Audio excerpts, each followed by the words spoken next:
How to fix the version of AMD software you have launched not compatible with your currently installed AMD graphics error on your Windows. Hey guys, and let's get started. On today's video, we'll be discussing some few ways and methods by which you can fix the issue. To get started, first of all, open Device Manager and click on Yes for the confirmation box. Next up, once opened, you have to go to Display Adapters. Right-click on your graphics driver for AMD and then go to Properties.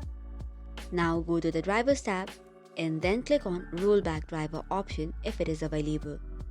This should probably fix the issue. Once this is done, click on OK and restart your computer. However, if this does not work, let's move on to the step 2. For this, you have to open the Run tab by typing in or pressing Windows plus R. Now on this box, you have to type in System Properties Advanced.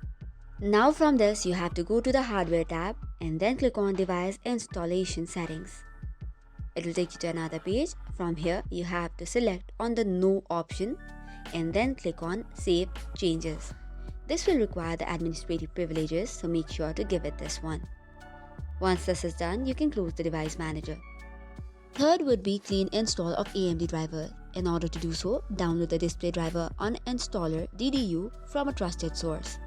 Extract the downloaded file and open the folder. Run the display driver uninstaller as an administrator. In the DDU application, select GPU from the drop-down list and choose your AMD graphics card. Then you have to select Clean and Restart to uninstall. Likewise, after this, you can download and install the correct AMD drivers by searching it on the operating system and proper system configurations. So these are some of the fixes that you can try on. For more such contents, do not forget to hit the like and subscribe button. Thank you and keep watching.